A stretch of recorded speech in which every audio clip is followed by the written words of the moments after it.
Ito ang oras ng panalangin. Panalangin para sa simbahan at relihiyon. Ang mga petisyon na nilalaman ng panalangin ito ay hinango sa mga katuruan ng salita ng Diyos, ang Biblia. Ang salita ng Diyos mula sa Mateo 5, Kapitulo 13 hanggang 16. Kayo ang asin ng sangkatauhan, ngunit kung ang asin ay mawalan na ng alat, paano pa ito mapapaalat muli? Hindi ba wala na itong kabuluhan, kundi ang itapon at tapakan ng mga tao? Kayo ang ilaw ng sanlibutan.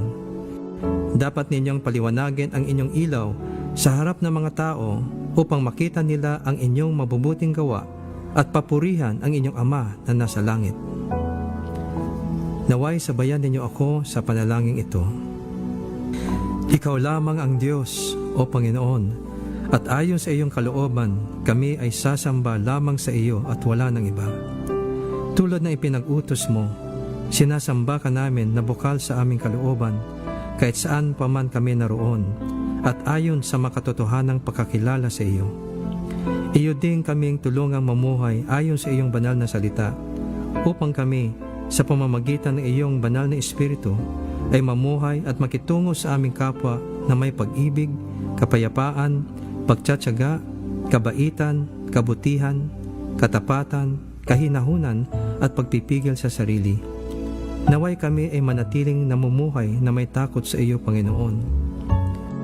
Iyo kaming tulungan na gumawa ng mabuti sa lahat ng tao sa araw-araw. At anuman ang aming ginagawa, naway gawin naming ito ng buong puso na parang sa iyo kami naglilingkod at hindi sa mga tao. Iyong bigyan ng kalakasan at dunong ang aming mga tagapaglingkod sa aming mga simbahan nang matulungan nila ang mga taong manatiling tapat sa iyo at ang naligaw ng landas na manumbalik sa iyo. Ipinanalangin namin na naway ang aming mga simbahan ay magsilbing tahanan kung saan naghahari ang iyong pagmamahal, pagpapatawad, pagbabalik loob sa isa't isa, kahabagan, pagbibigayan, pagkakaisa, kagalingan, karunungan, katarungan at katotohanan. Iyong paghariin sa aming mga puso ang tunay na kakumbabaan, pagkahinahon, pagkamaamo, pagpapasensya, pagpapatawad at malasakit para sa isa't isa. Sa pagdating ng panahon na mga hindi pagkakaunawaan o kahirapan, naway manaig ang pag-ibig, malasakit, pagbibigayan, pagtutulungan at pagpapatawad sa bawat isa sa amin. Turuan mo kami ng pag-ibig na matyaga at magandang loob, hindi mainggitin, hindi mayabang ni mapagtaas, hindi magaspang ang pag-uugali, hindi makasarili, hindi magagalitin, o mapagtanim ng sama ng loob sa kapwa, pag-ibig na hindi natutuwa sa kasamaan, sa halip ay nagagalak sa katotohanan.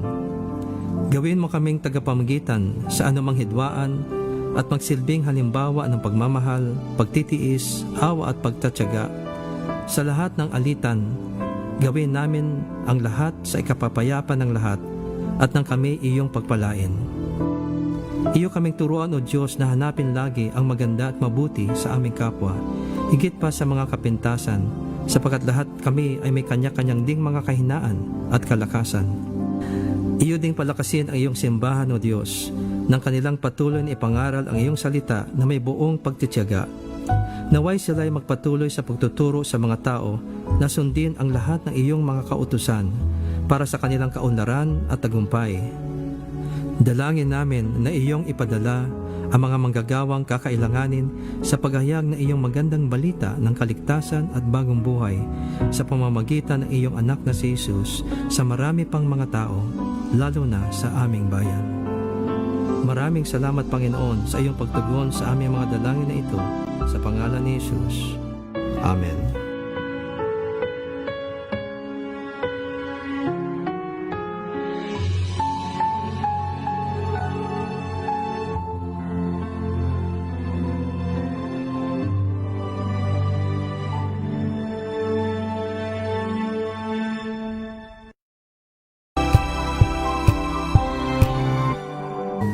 Kauna-unahan sa Pilipinas. Manila Broadcasting Company.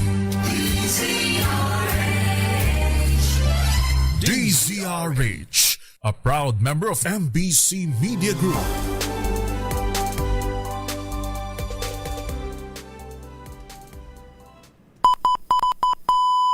Pilipinas, ang oras 6 na minuto makalipas ang alas 4 ng umaga. Yung iba, papasok na. Yung iba, nakapasok na. Marami na ang nakabangon, kaya Pilipinas, gising! Subaybayan ang mga malalaking balita, nood at kinig na, at may malaman at makialam. Magandang umaga, Pilipinas! Kasama si Kuyang Angel, Angelo Palmones, live nationwide at netwide sa DZRH Radio, TV at online. Angelo Palmones, si Kuyang Angel sa MUP. Magandang umaga, Pilipinas!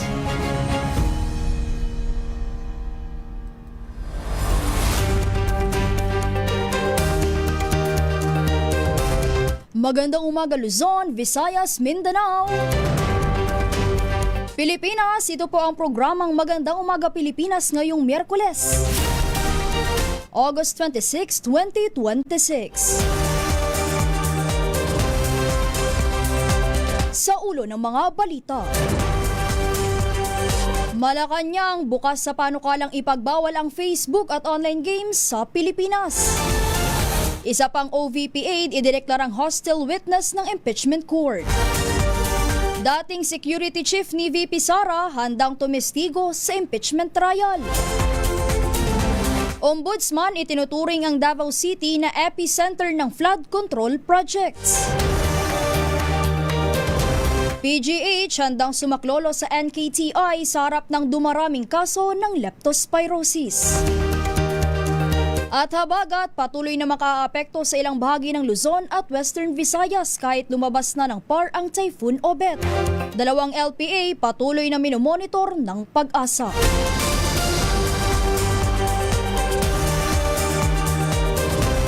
Yan ang ulo ng ating mga balita dito sa programang Magandang Umaga Pilipinas. Sa ngalan po ni Kuyang Angel Palmones, ako ang inyong makakasama, Aray Espiritu. Para sa DZRH, una sa Pilipinas, una sa Pilipino. Sa detalye ng mga balita, unahin na natin ang ating ulat panahon. Patuloy na makararanas ng mga pag-ulan ng ilang bahagi ng Luzon at Western Visayas ngayong Miyerkules dahil nga sa pinalakas na habagat. Kabilang sa posibleng makaranas ng pag-ulan ng Ilocos Region, Cordillera, kanlurang bahagi ng Central Luzon, Zambales, Bataan, Tarlac, Pampanga, Cavite, gayon din sa Batangas, Occidental Mindoro, Antique at Metro Manila. Samantala, inaasang mananatiling bahagyang maulan hanggang maulap ang ibang bahagi ng Luzon at Western Visayas dahil pa rin sa epekto ng hanging habagat. May posibilidad din ng mga localized thunderstorms sa iba pang lugar sa bansa. Ayon sa Pag-asa, 2 low pressure area ang kanilang minomonitor. Posibleng may isang LPA na mabuo at pumasok sa Philippine Area of Responsibility sa pagitan ng huling araw ng Agosto at mga unang araw ng Setyembre. May tsansa itong lumakas bilang tropical depression at papangalanang Pilandok kapag pumasok na sa PAR. Samantala, posible ring bumuo ang isa pang LPA sa susunod na linggo, bagamat mababa ang tsansa nitong lumakas bilang bagyo.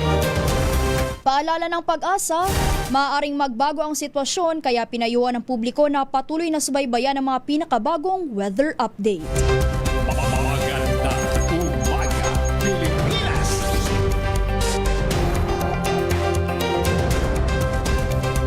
Samantala, tutulong na ang Philippine General Hospital o PGH sa pangangasiwa sa mga pasyenteng may leptospirosis sa gitna ng dumaraming kaso sa National Kidney Transplant Institute o NKTI.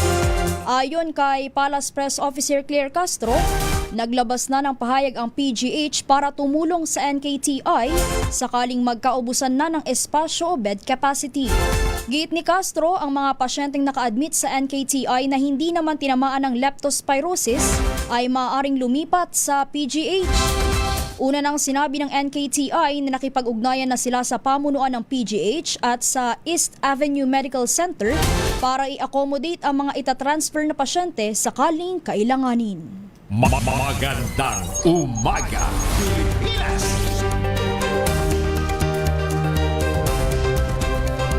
Labing isang minuto makalipas ang alas 4 ng umaga. Kaugnay nga ng dumaraming kaso ng leptospirosis, ipinag-utos ni Manila City Mayor Isko Moreno ang pagbili ng karagdagang 100,000 capsules ng doxycycline bilang proteksyon laban sa leptospirosis. Sa kanyang mensahe sa Kabuhayan Capital Assistance Program sa San Andres Sports Complex, sinabi ng alkalde na nasa 51,000 capsules pa ang natitirang supply mula sa mahigit 200,000 na capsules na naipamahagi at nahihanda ng lungsod. Gayunman, agad-ana niyang ipinag-utos ang karagdagang supply upang matiyak na sapat ang gamot para sa mga nangangailangan. Don't ever think twice. Basta na-expose kayo sa baha, while supply lasts, kasi mauubos yun. Saka bibili lang tayo ulit. Ang tinig ni Manila Mayor Isko Moreno.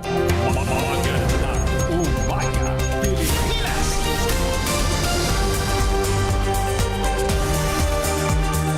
Tumanggap naman ng bagong rubber shoes at PE uniforms ang nasa 13,000 public school students ng San Juan City.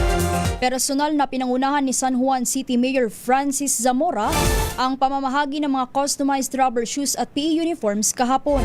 Ayon sa alkalde, bahagi ito ng patuloy na programa ng lokal na pamahalaan upang suportahan ang edukasyon at kapakanan ng mga kabataan sa lungsod. Layunin din ito na makatulong na mabawasan ang gastusin ng mga magulang, lalo na sa mga pangunahing pangangailangan ng kanilang mga anak sa paaralan. Dagdag pa ni Zamora, nais din ng lokal na pamahalaan na matiyak na may sapat na gamit ang mga estudyante upang mas makapag-focus sila sa kanilang pag-aaral. Magandang umaga, Pilipinas!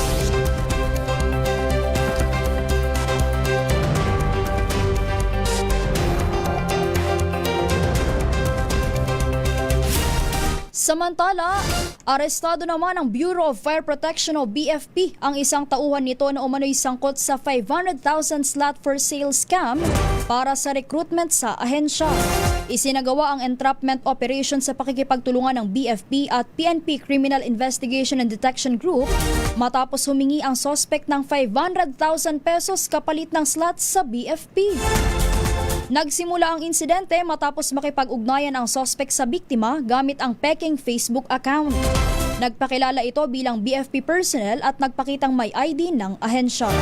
Ayon sa BFP, mahigpit na ipinagbabawal ang pagbebenta ng mga slots sa recruitment at ang pagpasok sa ahensya ay nakabatay sa merito at kakayahan. Magandang umaga, Pilipinas!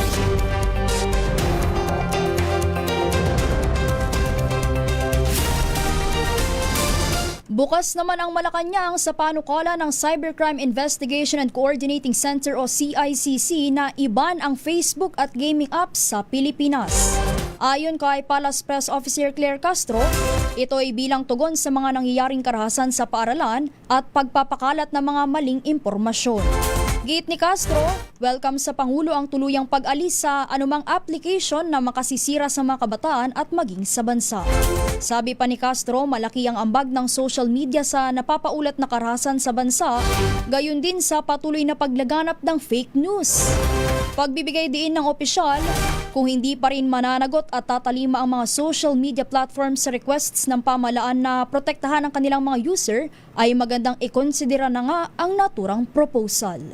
Magandang umaga, Pilipinas!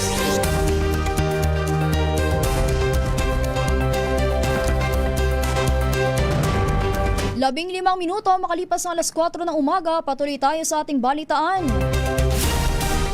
Natukoy na ng National Bureau of Investigation o NBI ang isang grupo ng groomers na umano'y nang tatarget ng mga menor de edad sa social media.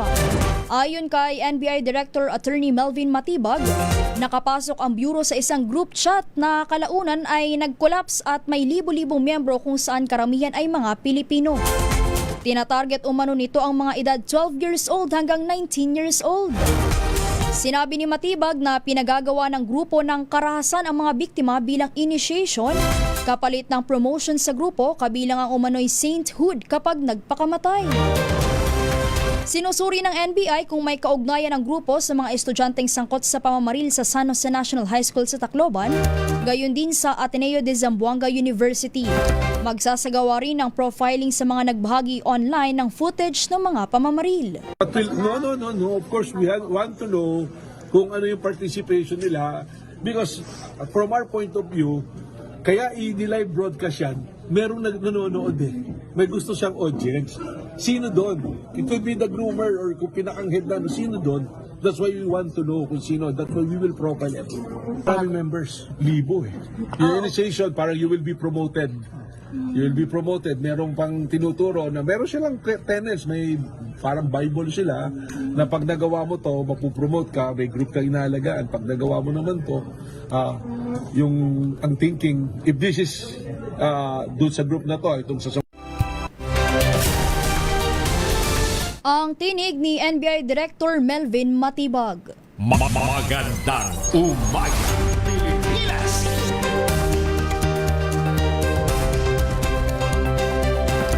Kaugnay nga ng mga napaulat na school violence. Nanawagan naman si Parañaque 2nd District Representative Brian Yamsuan na repasuhin ang pagtuturo ng Good Manners and Right Conduct o GMRC sa mga paaralan upang mapalakas ang moral foundation ng mga kabataan. Ayon kay Yamsuan, dapat magsilbing wake-up call ang mga insidente ng karahasan na kinasasangkutan ng mga estudyante sa mga school authorities at magulang. Iginiit nito na ang mabuting asal at wastong pag-uugali ay hindi dapat manatili sa mga aral sa silid-aralan, kundi dapat maisabuhay ng mga kabataan sa araw-araw. Ang panawagan ay kasunod ng mga pamamaril sa loob nga ng paaralan sa Tacloban at Zamboanga na kinasangkutan ng mga menor de edad. I propose a thorough review and strengthened implementation of our existing laws to help rebuild the moral infrastructure of our country. First, we must ensure that GMRC and values education are taught as separate subjects in all of our schools and given the same priority as subjects like math and science. We must capacitate our teachers and adequately train them to effectively teach GMRC.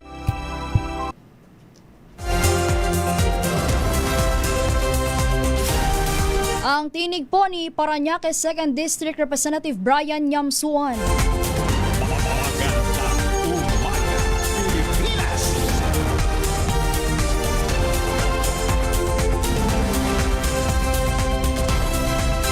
Binatikos naman ni Senator Erwin Tulfo ang mga social media platform sa pagkalat ng marahas at nakababahalang content online kaugnay ng pamamaril sa mga paaralan sa Zamboanga City at Tacloban.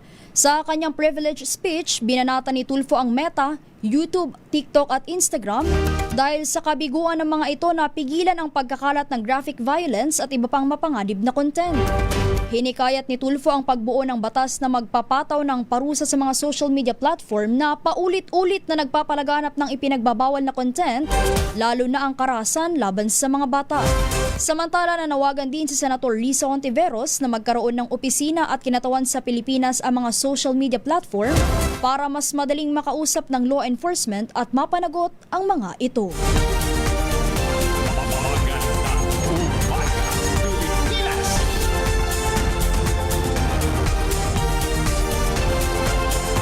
For 4:19 ng umaga, labas muna tayo ng himpilan. 9 na wanted persons arestado sa magkakahiwalay na operasyon sa Leyte. Pakinggan natin ang report ni RH32 Jimmy Angay-Angay. 9 na wanted persons na aresto ng Leyte Police Provincial Office LPPO sa magkahiwalay na manhunt operation sa iba't ibang bayan sa Leyte. Ayon sa LPPO, sinagawa ng operasyon sa bayan ng Hilongos, Capaucan, San Miguel at Isabel.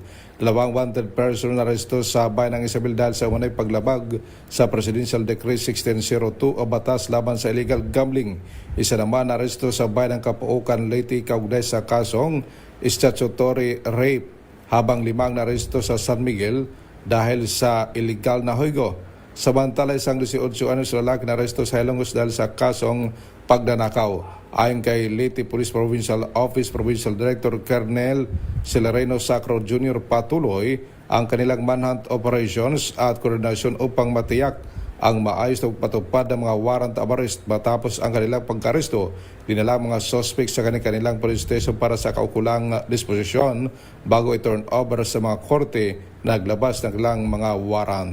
Mula dito sa DYVL Action Radyo Tacloban, ito si RH32 Jimmy Angay-Angay para sa DZRH, una sa Pilipinas, una sa Pilipino. Magandang umaga, Pilipinas! Maraming salamat, Jimmy Angay-Angay. Patuloy tayo sa ating balitaan. Aprobado na sa third at final reading ng House of Representatives ang House Bill 10134 na nagtatakda sa Setyembre bilang National Bullying Awareness and Prevention Month taon-taon. Layunin nitong palakasin ang proteksyon sa mga kabataan laban sa abuso at pagsasamantala at maisulong ang ligtas na learning environment. Sa oras na maisabatas na, magsasagawa ang Department of Education, National Youth Commission at Council for the Welfare of Children ng taunang mga aktibidad para sa Bullying Awareness and Prevention Month.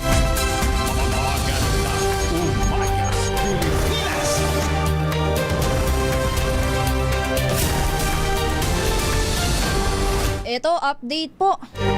Sa online gaming platform na Roblox, binigyan na nga ng ultimatum ni DICT Secretary Henry Aguda ang online gaming platform na Roblox hanggang Oktubre para tuparin ang natitirang child safety requirements.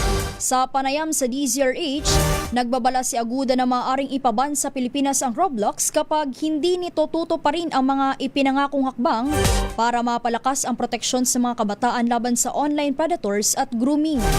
Aniya, 3 sa 5 commitments ng Roblox ang natupad na pero hindi pa naipatutupad ang requirements sa national ID para sa age verification at ang pagtatayo ng tanggapan ng kumpanya sa Pilipinas.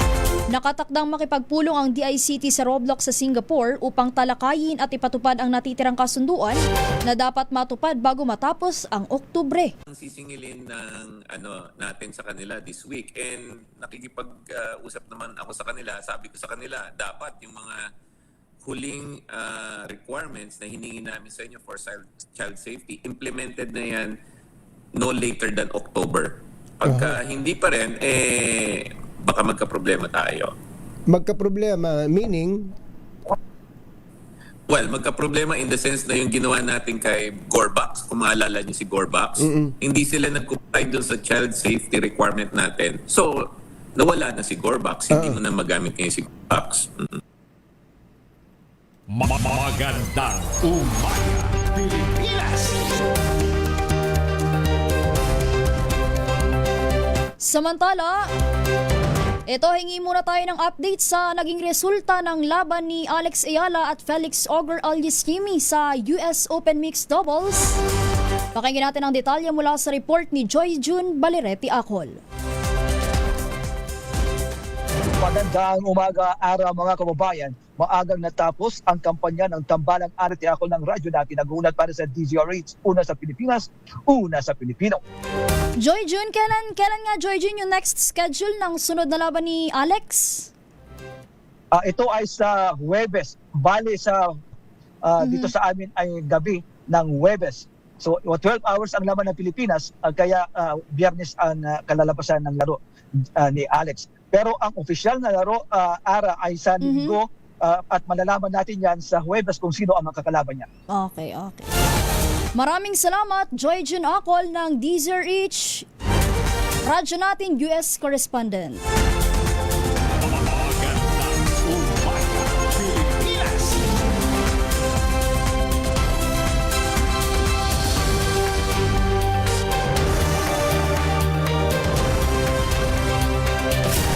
Patuloy tayo sa ating balitaan. Maglulunsad ang Philippine Amusement and Gaming Corporation o PAGCOR ng isang app na tutulong sa mga online gambler na matukoy ang mga legal at regulated na gaming platform. Ayon kay PAGCOR Chairman at CEO Alejandro Tenco, layon ng app na masugpo ang iligal na online gambling at maprotektahan ang mga manlalaro sa pamamagitan ng pagtiyak na lisensyado at regulated na platforms lamang sila naglalaro. May mekanismo rin ang app para makapagsampa ng reklamo at makahingi ng resolusyon ang mga manlalaro kapag nagkaroon ng problema sa isang lisensyadong operator. Ayon kay Tenco, Tinatayang nasa 50% ng mga online gaming site na ina-access sa Pilipinas ay illegal. Patuloy naman ang koordinasyon ng PAGCOR sa mga ahensya ng gobyerno para sugpuin ang mga illegal operator at mga payment channel na konektado sa mga ito.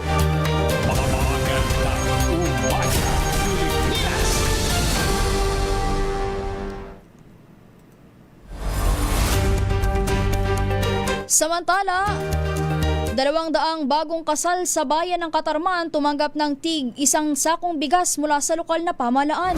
Pakinggan naman natin ang report ng RH34 Jean Galit Bantayan. Tumanggap ng tig-1 sakong bigas ang 200 pares ng bagong kasal sa ginanap na kasalang bayan ng lokal na pamahalaan ng Katarman na ginanap noong araw ng Sabado. Kasabay ng kanilang pagtanggap ng bigas kahapon ay tinanggap rin itong mga bagong kasal ang kanilang wedding portraits. Ang kanilang natanggap ay regalo ito ng LGU Katarman sa pamamagitan ng Local Civil Registry Office. Noong Agosto 22 araw ng Sabado, 200 ang libre na kinasal sa Engrande na kasalan ng bayan. Si Katarman Mayor Dayan Rosales ang nagkasal sa mga ito. Ang kasalang bayan ay programa ng LGU Katarman na taong-taong ginagawa pagbibigay oportunidad sa mga nagsasama ng mag-asawa na formal na maging legal ang kanilang pagsasama. Ginawang espesyal at memorable ang kasal at naka-live pa ito sa Facebook. Mainit na binati ng Mayor ang lahat na makinasal sa nasabing kasalang bayan. Mula sa Aksyon Radyo Katarman, RH34 Jane Galit Bantayan ng DZRH. Una sa Pilipinas, una sa Pilipino.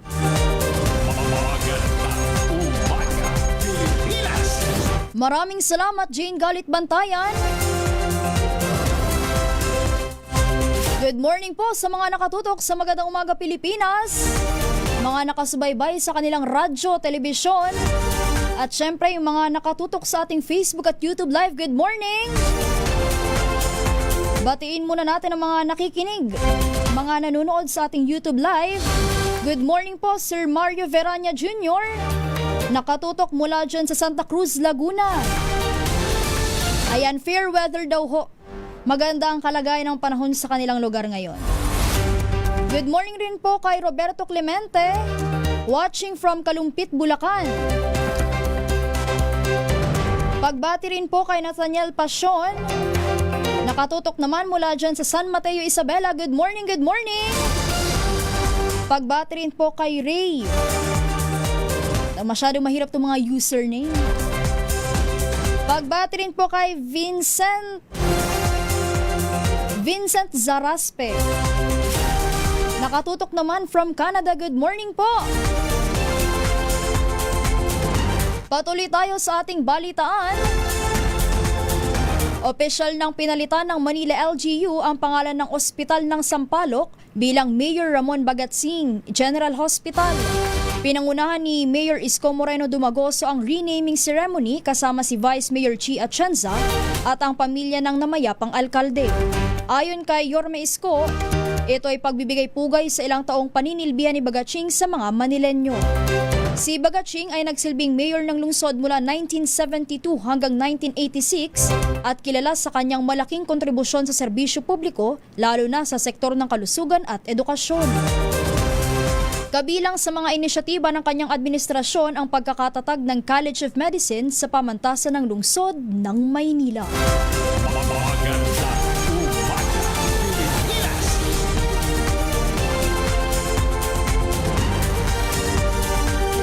Ito, update po sa aktor na si Nino Mulak. Sinuspende ng 70 araw ng Land Transportation Office o LTO ang driver's license ng aktor na si Nino Mulak. Ito ay makaraang masangkot ang aktor sa isang road crash sa Antipolo City kung saan ilang establishmento ang nasalpok ng kanyang sasakyan matapos makatulog habang nagmamaneho.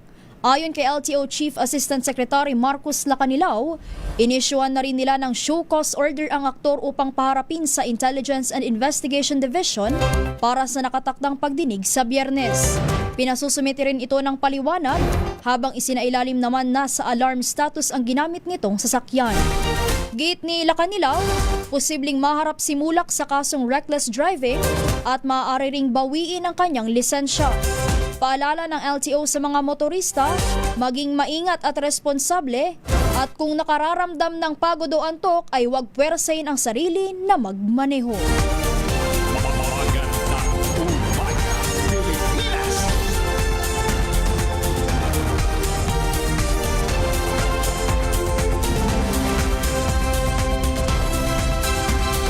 Nakatakdang tanggapin ng Philippine Air Force ngayong araw ang huling 7 S-701 Black Hawk helicopters mula sa Poland.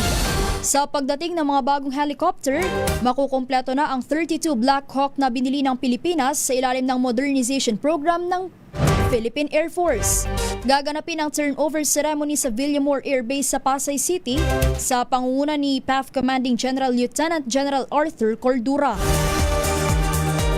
Ayon kay PAF spokesperson Colonel Maria Cristina Basco, makatutulong ang mga bagong helicopter sa pagpapalakas ng kakayahan ng Air Force sa iba't ibang operasyon. Kabilang dito ang pagpapadala ng mga sundalo at personnel, disaster response, search and rescue, gayon din sa medical evacuation at iba pang kritikal na air operations.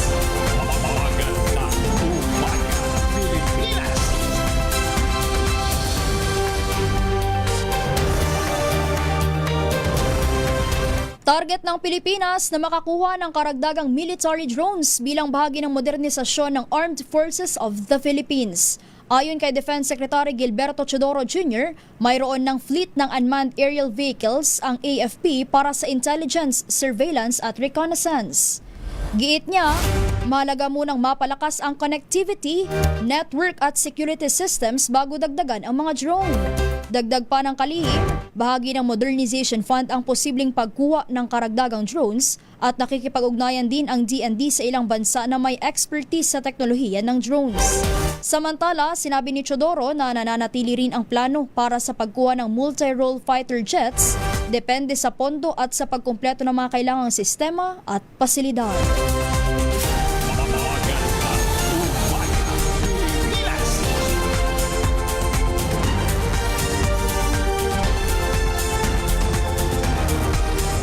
Punta naman tayo sa Davao. 29 na estudyante sa Davao del Norte isinugod po sa ospital dahil sa inalang food poisoning. Investigasyon isinasagawa na ng mga otoridad. Pakinggan natin ang report ni Jun Soter ng Action Radyo Davao.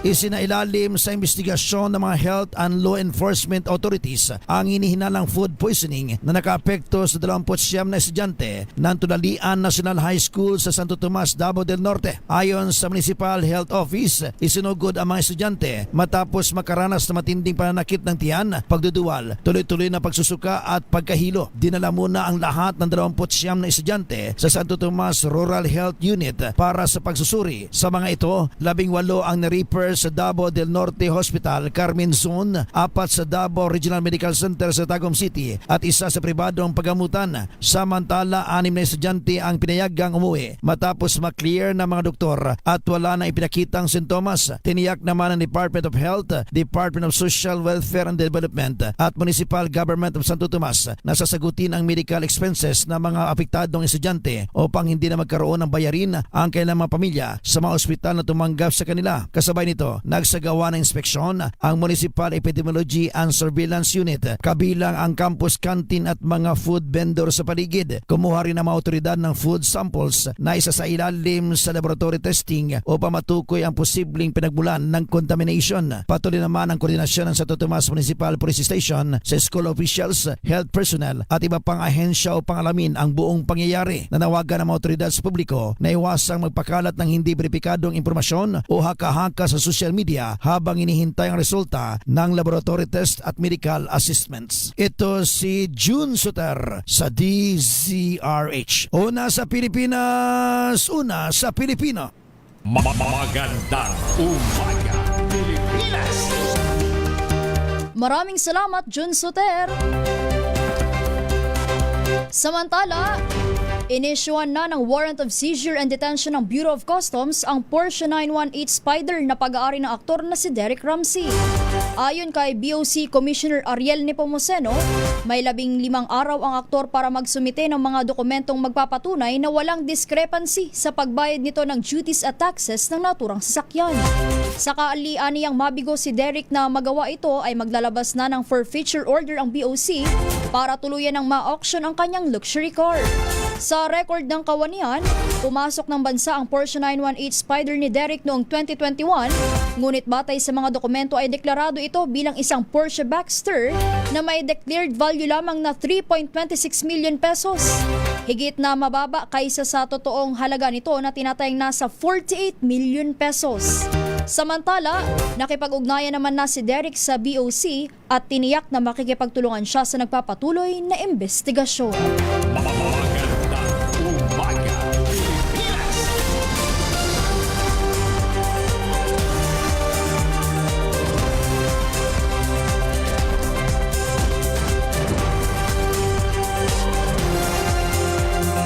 Pagbati po kay Rickson Bacani, nakatutok naman dyan sa Cagayan Valley. Good morning!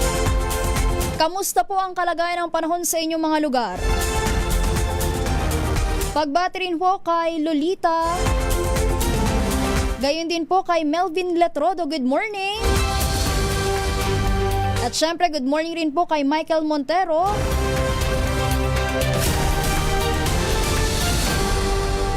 Patuloy po tayo sa ating balitaan.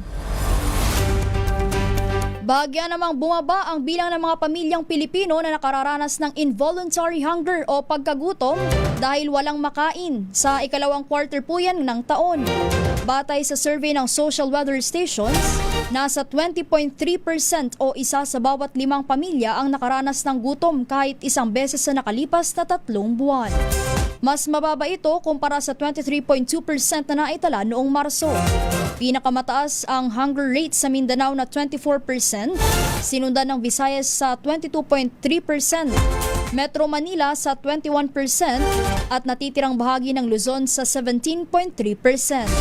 Isinagawa ang survey ng SWS noong June 20 hanggang 29 na may 1,200 respondents nationwide.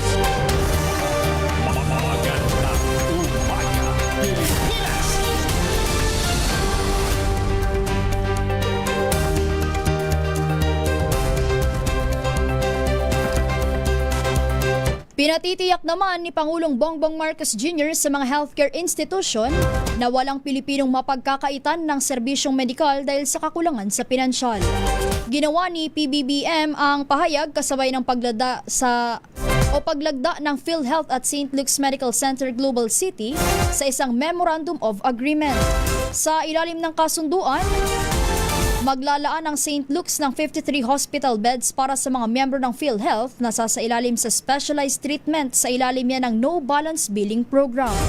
Git ng Pangulo, sa tulong nito ay hindi na kinakailangan pang matakot na mga pasyente na magtungo sa mga pribadong ospital para makapagpagamot. Pagtitiyak ni PBBM, palalawakin pa ng pamahalaan ang partnership nito sa mga private hospital para masiguro na ang specialized healthcare ay accessible hindi lamang sa mga taong may kaya, kundi maging sa mga lubang nangangailangan ngunit walang pambayad.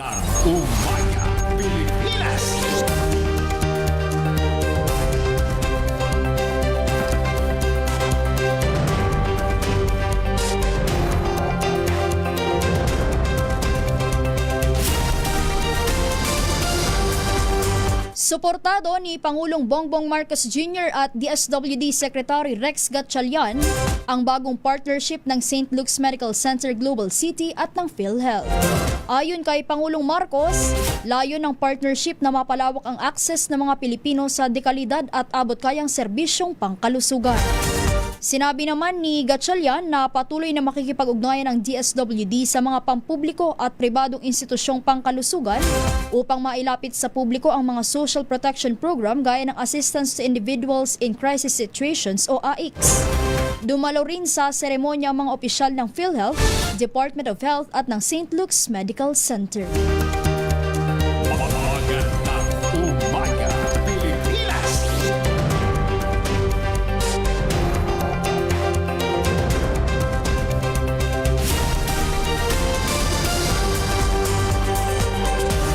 Isa namang 55 anyos na magsasaka ng hostage ng sariling anak na dalaga dyan raw sa Bugalyon sa Pangasinan, arestado. Biktima na iligtas na ng PNP. Pakinggan natin ang report ni RH38 Freddy Fardo. Isang 55 anyos na lalaki ang inaresto matapos i-hostage ang isa sa kanyang mga anak sa bayan ng Bugalyon. Batay sa ulat ni OIC Chief of Police Major Rodolfo Labayo Jr., bandang alas 5 ng hapon nang makatanggap sila ng tawag mula sa barangay chairman hinggil sa insidente. Pagdating nila sa lugar, nakita ang suspect na armado ng itak habang hawak ang kanyang 18 anyos na dalagang anak. Mismong si OIC Provincial Director Colonel Dennis De Leon ang nanguna sa ground troops kasama ang SWAT mula sa PPO Lingayen at agad nakipagnegosasyon hanggang sa ibinato ng suspect ang itak sa labas ng bahay. Ganun pa man ay muli umano itong naging agresibo at sinaktan ng biktima. Dahil dito, mabilis na nagsagawa ng tactical operation ng SWAT team at matagumpay nilang naaresto ang suspect at nailigtas ang biktima. Ayon sa misis ng suspect, matagal na umanong nakakaranas ng matinding depresyon ng kanyang mister matapos na mamatay ang kanilang dalawang anak noong 2004 at 2018. Sinabi rin ng ginang na dati nang nagbabanta at nananakit sa kanila ang suspect hanggang sa dumating sa punto na ginawa silang bihag habang armado ng itak. Nasa kustodiya ngayon ng Bugalyon Police Station ang suspect para sa kaukulang disposisyon. Mula sa Action Radio Pangasinan, ito si Freddy Pajardo, RS30 Tag-uulat para sa DCRH Una sa Pilipinas, una sa Pilipino. Magandang umaga, Pilipinas! Maraming salamat, Freddy Fardo. Samantala, balitang showbiz muna tayo. Kasong isinampa ni Sandro Mulak sa dalawang dating independent contractor nasa promulgation stage na. Pakinggan natin ang report ni Gorgie Rula. Tita Gorgie! 2 taon nang nakararaan nang pumutok ang iskandalo ng di umano'y panghahalay ng dalawang independent contractors na sina Richard Cruz at Jojo Nones sa anak ni Nino Mulak na si Sandro Mulak. Nangyari ito pagkatapos ng gala night ng GMA7.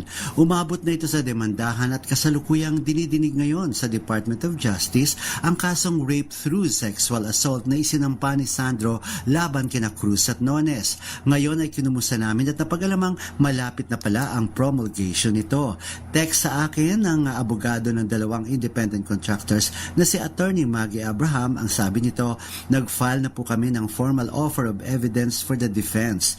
Next hearing is for checking if mag-rebuttal evidence pa ang prosecution. If hindi na, magsischedule na ng date ng promulgation for to release its decision. End of quote.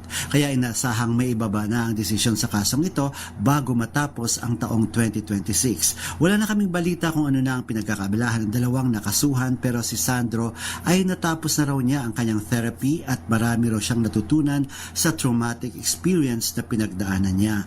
Wala na siya sa sparkle ng GMA7, hindi na ni-renew ang kanyang kontrata, pero tuloy pa rin naman daw ang trabaho niya at kailangan na raw niyang mag-move on.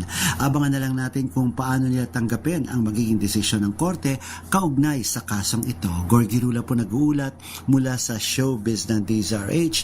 Una sa Pilipinas, una sa Pilipino. Magandang umaga, Pilipinas! Maraming salamat, Tita Gorgie.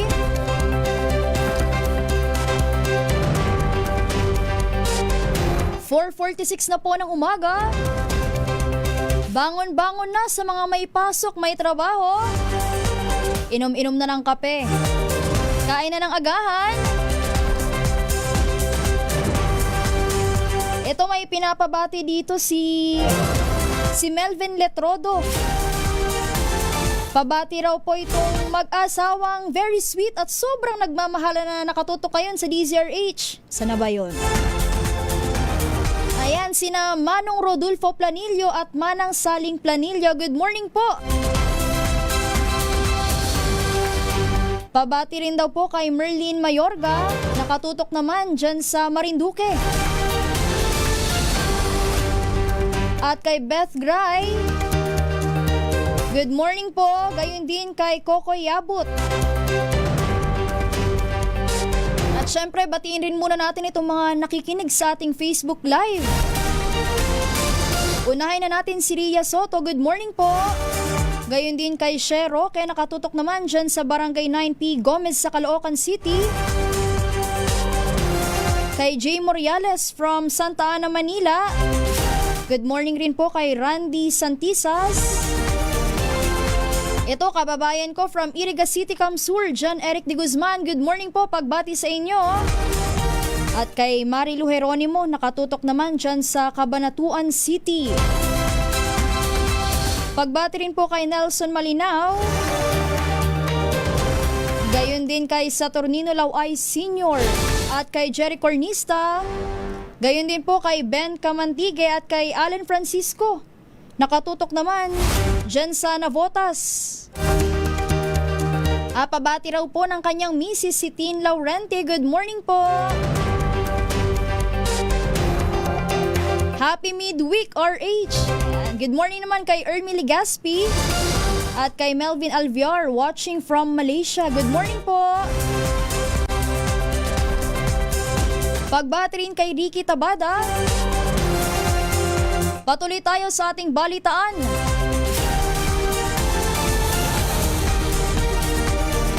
Isinusulong naman ni Pangulong Bongbong Marcos Jr. ang paggawa ng sariling electric vehicles o EVs sa Pilipinas na maaaring simulan sa mga e-trike o electric tricycle. Ito ay upang mabawasan ang pagdepende ng bansa sa imported na produktong petrolyo at epekto ng pabago-bagong presyo ng langis. Ginawa ng Pangulo ang pahayag ng bumisita sa Filipino-owned automotive parts manufacturer na MD1 Enterprises Incorporated sa Caloocan City upang inspeksyonin ang pasilidad at mga makineriya nito.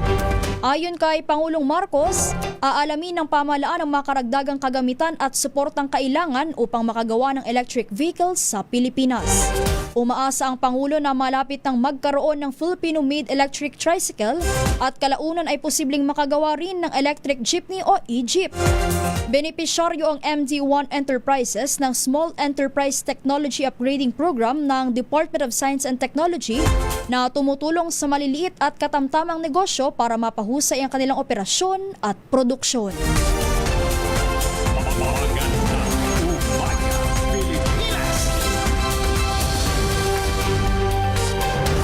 Samantala,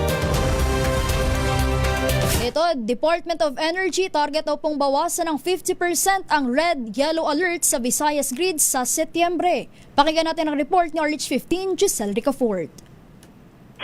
Target ng Department of Energy na mabawasan ng 50% yung yellow at red alert status sa Visayas grid sa susunod na buwan.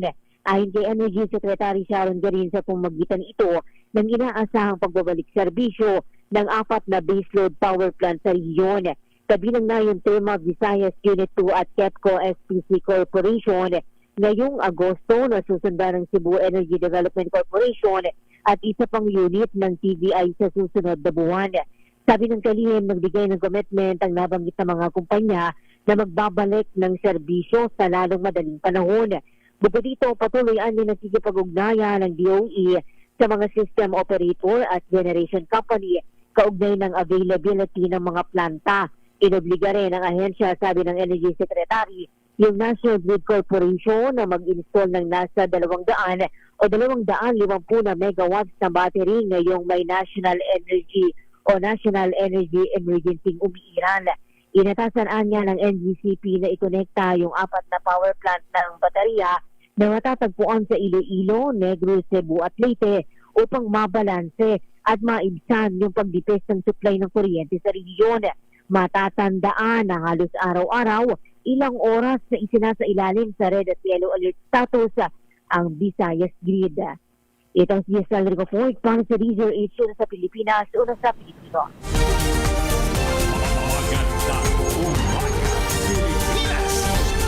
Maraming salamat, Giselle Ricafort. 9 minuto na lamang po bago mag alas 5 ng umaga. Patuloy po tayo sa ating balitaan. 6 sa bawat 10 Pilipino ang nagtitiwala sa Philippine National Police o PNP. Ayon sa survey ng Okta Research na isinagawa noong July 4 hanggang 11, 65% ng mga respondent ang nagsabing malaki o may tiwala sila sa PNP. 12% naman sa kanila ang nagpahayag ng kawalan ng tiwala sa kapulisan, habang 23% ang hindi makapagbigay ng tiyak na sagot. Pagdating naman sa usapin ng performance ng hanay, 63% ang nagsabing nasisiyahan o satisfied sila sa trabaho ng PNP, habang 17% ang dissatisfied at 21% ang hindi sigurado. Ayon kay PNP Chief General Jose Melencio Nartates Jr., makatutulong ang resulta ng survey upang mapataas ang moral ng mga pulis at mahikayat silang pagbutihin pa ang kanilang serbisyo.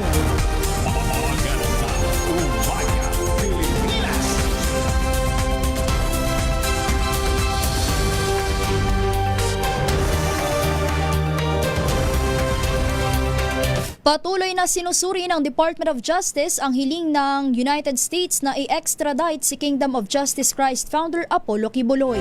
Sinabi ni Palace Press Officer Claire Castro na tinitingnan ng DOJ ang isinumiting dokumento ng US bilang suporta sa extradition request at kung tumutugon ito sa mga requirements sa ilalim ng batas ng Pilipinas. Ayon kay Castro, wala pang tiyak na timeline ang DOJ sa pagkumpleto ng review dahil sa dami ng mga dokumentong kanilang sinusuri. Ang isa sa pag-aaralan po nila ay kung yung identity mismo ng nire-request for extradition ay mismo si Pastor Quiboloy.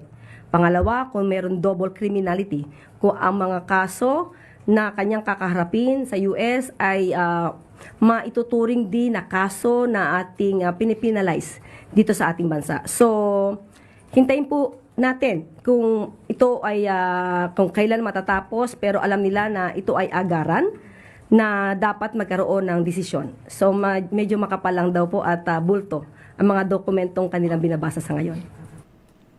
Magandang umaga, Pilipinas!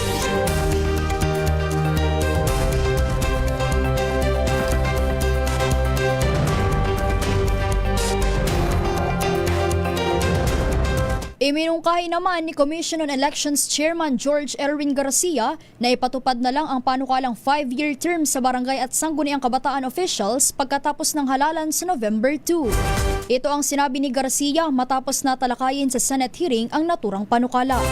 Gate ni Garcia, maaari naman na ipatupad ang panukala ng hindi na kailangan na ipagpaliban pa ang BSKE ngayong taon. Naunang inendorso ng Senate Committee on Local Government ang panukalang ilipat ang BSKE mula November 2026 patungong November 2028 at idaos kada 5 taon ang mga susunod na halalan.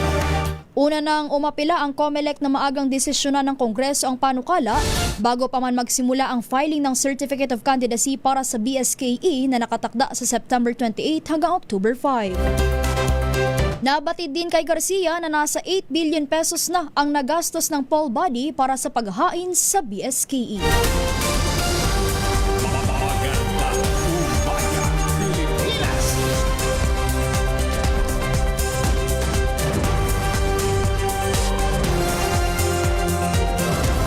Babae na wanted sa kasong estafa, arestado sa Oplan Galugad ng PNP sa Samal, Bataan. Pakinggan naman natin ang report mula kay RH37, Danny Kumilang. Nakalusot sa pinaigting na manhunt operation ng Samal Municipal Police Station ang isang wanted person sa kasong estapa matapos itong maaresto sa barangay Ibaba, Samal, Bataan. Isinagawa ng tracker team ng Samal Municipal Police Station ang operasyon sa ilalim ng Oplan Galugad sa pamumuno ni Police Major Gary Lupian na nagresulta ito sa pagkakaresto sa suspect sa bisa ng valid warrant of arrest. Agad ipinalam sa inaresto ang kanyang mga karapatang konstitusyonal at ang tamang proseso sa pagpapatupad ng warrant. Dinala ang suspect sa impilan ng Samal Municipal Police Station para sa kaukulang dokumentasyon at disposisyon.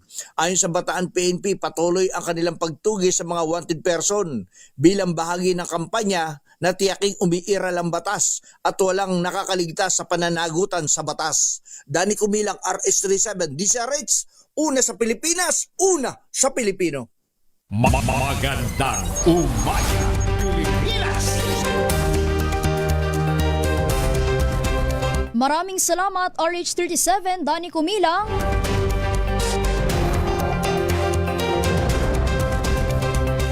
Tatlong minuto na lamang po bago mag alas 5 ng umaga. Mamigay muna tayo ng kwarta. Tumutok sa DZRH at manalo ng isang 1,000 pesos sa Malacash promo kasama ang Charm Popcorn Purple Eternity.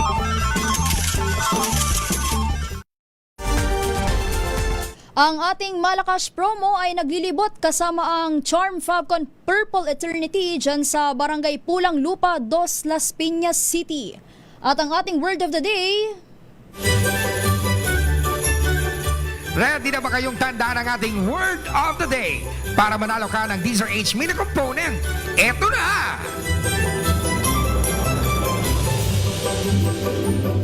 At ang ating word of the day ay hostile witness. Ulitin natin, ang ating word of the day ay hostile witness.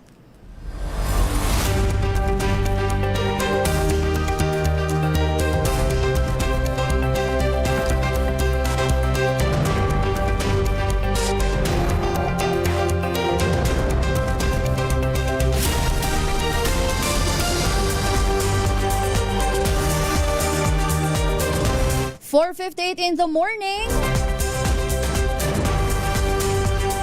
Sa iba pa nating mga balita, inamin ng Commission on Audit o COA na cause for concern ang kakulangan sa mga field auditor na sumusuri sa mga proyekto ng gobyerno sa gitna ng investigasyon sa umano'y korupsyon sa flood control projects.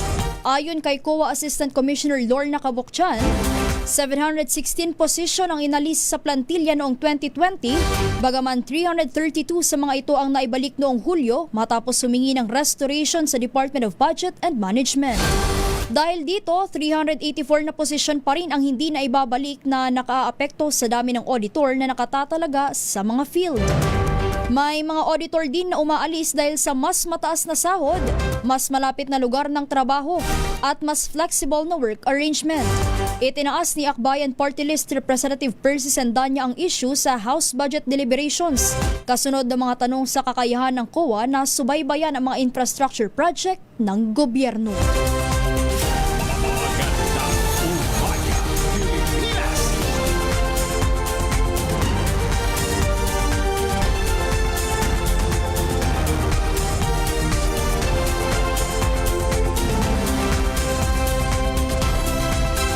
Hiniling naman ng mga ombudsman prosecutor na mag-inhibit si Senior Associate Justice Ronald Moreno sa kasong malversation ni dating Senator Bong Revilla Jr. dahil sa umano'y pag-uugali nito sa mga testigong inihaharap ng prosekusyon. Sa 69-page na motion, iginiit ng mga prosecutor na mga tanong at pananalita ni Moreno sa mga pagdinig ay nagpakita umano ng unwarranted conduct at maaaring nagbibigay ng impresyon na napagpasya na nito ang credibility ng mga testigo. Ayon sa prosekusyon, hindi nito kine-question ang integridad o kakayahan ni Moreno, kundi ang kailangang panatilihin ang pagkakaroon ng impartial na hukom at maiwasan ang anumang makatwirang pagdududa sa pagiging walang kinikilingan ng tribunal. Si Moreno ay isa sa 2 maestrado na bumoto para pagbigyan ng bail si Revilla.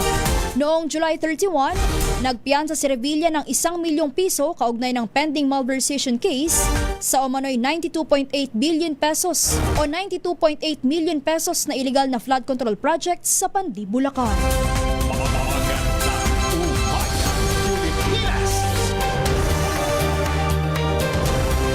Samantala,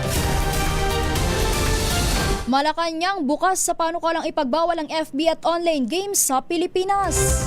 Isa pang OVP aide idineklarang hostile witness ng impeachment court. At dating security chief ni VP Sara handang tumestigo sa impeachment trial. Ombudsman itinuturing ang Davao City na epicenter ng flood control projects. Philippine General Hospital handang sumaklolo sa NKTI sa harap ng dumaraming kaso ng leptospirosis. At habagat, patuloy na makaapekto sa ilang bahagi ng Luzon at Western Visayas kahit lumabas na ng PAR ang Typhoon Obet. 2 LPA patuloy na minomonitor ng Pag-asa. Yan at ang iba pang mga balita sa pagbalik ng programang Magandang Umaga Pilipinas. Sa ating oras, 1 minuto makalipas ang 5:00 ng umaga. Number 1 na naman! Mga misis, sa amoy araw ba si Mr. pag-uwi galing ng trabaho abay talyan sa germ sa katawan nila? Para labanan ang amoy araw at amoy pawis, gumamit ng Shield Pad Soap regularly. Ang Beatable Shield sa paglaban sa germs versus another brand may shea butter. Pampalambot ang kutis sa presyong abot kaya 12.50 SRP. Kaya naman recommended ito ng Philippine Nurses Association. Kaya mga misis ay challenge yung subukan ng Shield Pad Soap. Galit sa sakit may malasakit, sulit na sulit.